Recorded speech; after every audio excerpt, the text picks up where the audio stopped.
Good morning all friends, आप सभी का हमारे यूट्यूब चैनल कंपटीशन क्लासेस में हार्दिक स्वागत है। मैं सुहेल चौधरी आपको पढ़ा रहा हूं आज गुलाम वंश के बारे में, या आसान भाषा में मैं आपसे कहूं कि आज मैं गुलाम वंश के शासकों के बारे में पढ़ाने वाला हूं, क्योंकि हमने अपनी पुरानी वीडियो में अरबों का आक्रमण और तुर्कों का आक्रमण देख लिया है। तो अब हम बात करेंगे दिल्ली सल्तनत की, और दिल्ली सल्तनत में जो सबसे पहला वंश आएगा, जो सबसे पहला साम्राज्य आएगा, उसका नाम है गुलाम वंश। और गुलाम वंश के संस्थापक हैं कुतुबुद्दीन ऐबक। तो कभी कभी क्वेश्चन पूछ लिया जाता है कि बताइए इस राजा का कब से लेकर कब तक शासनकाल है, या ये राजा किस साम्राज्य से संबंध रखता है।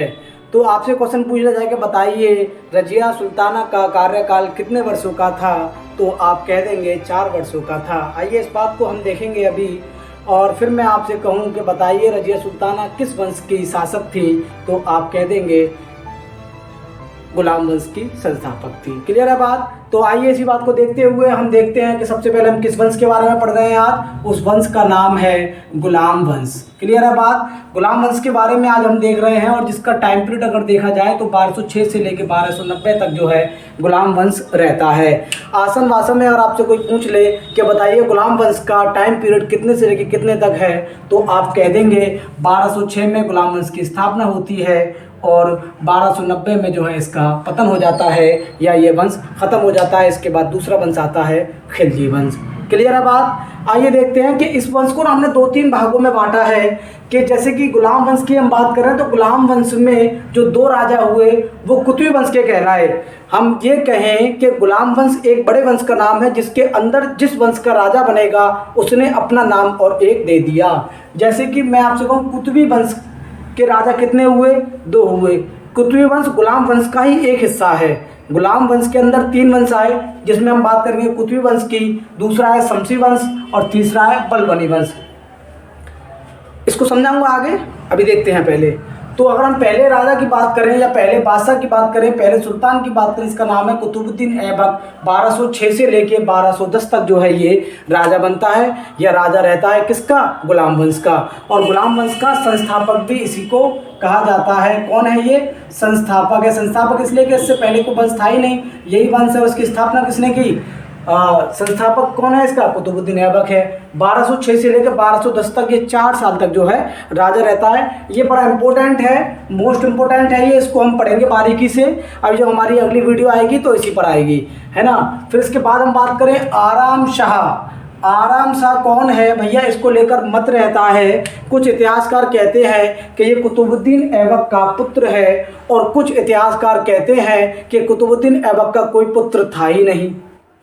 तो अलग अलग इतिहासकारों के अलग अलग मत हैं इस बात को लेकर, लेकिन हम ये कह सकते हैं कि ज़्यादातर इतिहासकारों ने जो मत दिया है उन्होंने कहा है कि ये जो है कुतुबुद्दीन ऐबक का पुत्र है आराम शाह।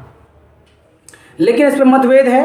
साफ साफ हम नहीं कह सकते कि ये इसका पुत्र है या नहीं है। तो अगर हम इसकी बात करें तो आराम शाह राजा बन जाता है 1210 से लेकर 1211 तक, मतलब तकरीबन 1 साल बता रहा है। लेकिन ये 8 माह तक राजा रहता है। सिर्फ 8 माह बाद इसको मार दिया जाता है।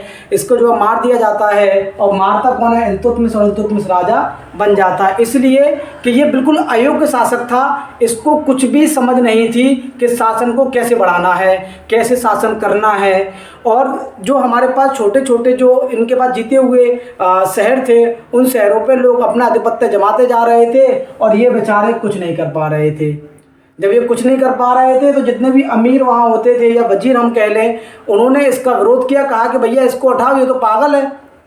ये तो हमारे साम्राज्य जो हमने तुर्कों ने जो इंडिया के अंदर साम्राज्य की स्थापना की है, जो दिल्ली सल्तनत में गुलाम वंश की स्थापना की है, ये तो ख़त्म हो जाएगा। इसको हटाओ भैया। इसको हटाया, और फिर जो है शमसी वंश आया। अब कौन सा आएगा?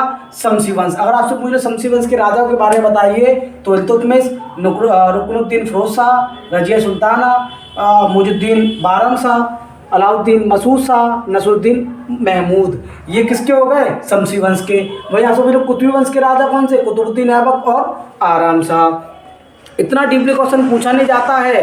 बस आप ध्यान रखिए गुलाम वंश ही है इम्पोर्टेंट। लेकिन बाय द वे अगर पूछ लिया जाए या कहीं आपसे थोड़ा गहराई में चला जाए तो आपको बातें आनी चाहिए।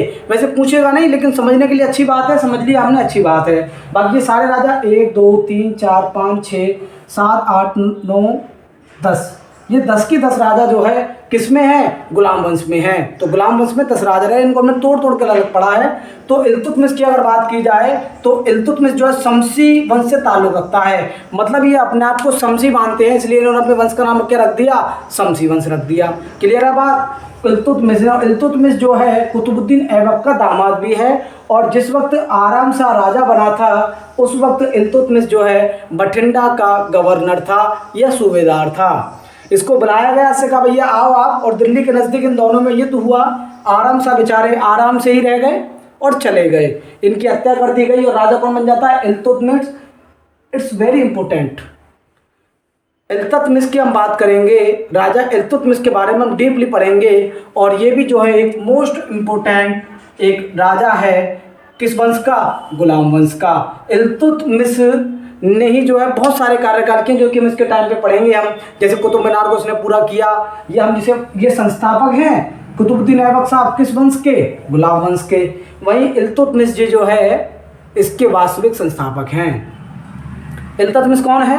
वास्तविक संस्थापक। तो इट्स वेरी इंपॉर्टेंट। इसके बाद हम बात करेंगे रुकनुद्दीन फिरोज। ये बेकार हैं, इनकी मतलब कोई बस 1 साल तक रहे, 1 साल भी नहीं 2-3 महीने रहे बस, और फिर ख़त्म हो गया। ये योग्य नहीं थे, और जब ये योग्य नहीं थे तो भैया इनके बाद आएंगे रजिया सुल्ताना, जो कि इल्तुतमिश की बिटिया हैं, उनकी बेटी हैं। एकमात्र महिला शासक। जितने भी वंश आएंगे ना, खिलजी वंश, लोधी वंश, सैयद वंश, तुगलक वंश, और ये चल रहा है आपका गुलाम वंश, मुगल एम्पायर, एकमात्र महिला शासक हैं रजिया सुल्ताना। इससे पहले भी कोई लड़की शासक नहीं हुई है, राजा नहीं हुई है, और इसके बाद में भी कोई नहीं होगी। तो एकमात्र भारत पर राज करने वाले जितने भी मैं कहूँ तुर्क हुए या गुलाम वंश या जितने वंश हुए, उनमें से सिर्फ एक रजिया सुल्ताना है जो कि राज करती हैं। ये भी इम्पोर्टेंट है, इनके बारे में भी हम अच्छे समझेंगे। और ये भैया 4 साल तक राज करती हैं। 4 साल तक ये आपके कुतुबुद्दीन ऐबक करते हैं, और 4 साल तक ये रजिया सुल्ताना करती हैं।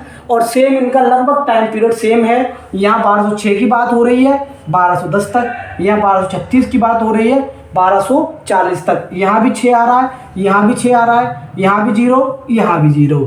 तो आपको याद हो जाएगा कि कुतुबुद्दीन ऐबक ने भी 4 साल तक राज किया, और आपकी रजिया सुल्ताना ने भी 4 साल तक राज किया। 1236 से 1240 तक कौन रही? रजिया सुल्ताना। इसके बाद हम बात करेंगे, जो इसके बाद राजा आएगा उसका नाम है मुइजुद्दीन बहराम शाह। 1240 से लेकर 42 तक इन्होंने कुछ भी खास नहीं किया, बस जो इनको मिल गया उस पर बैठे रहे और बस राजा बनकर रहे।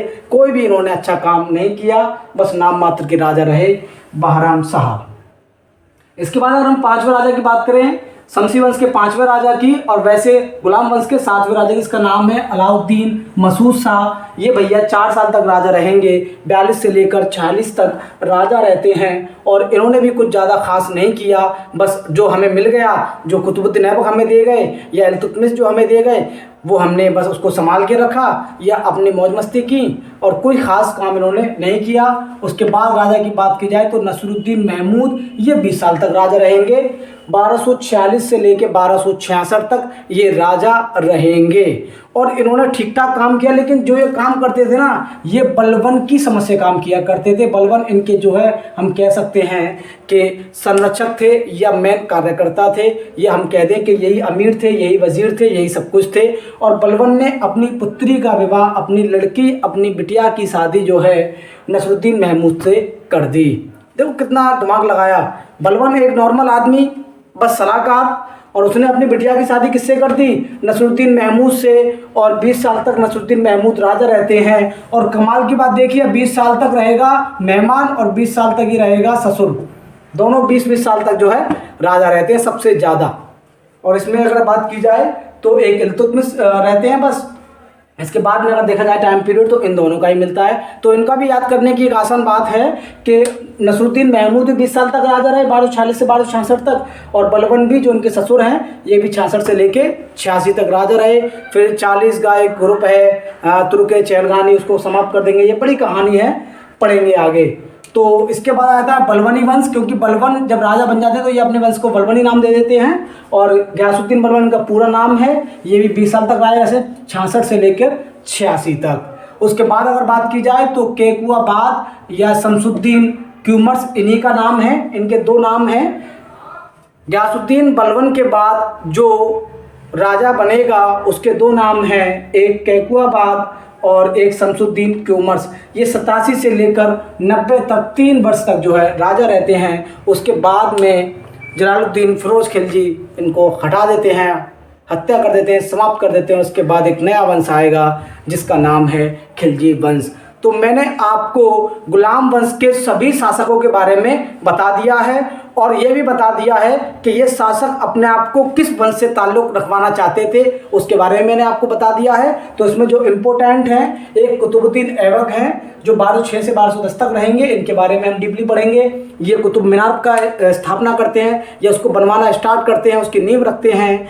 और 2.5 दिन का झोपड़ा जो कि अजमेर में एक जो है बड़ा फेमस स्थल है जहाँ लोग देखने के लिए जाते हैं, वो कुतुबुद्दीन ऐबक ने बनवाया। देखेंगे इसको, बारीकी समझेंगे, और फिर हम देखेंगे इल्तुतमिश को, इन्होंने कुतुब मीनार के निर्माण को पूरा कराया।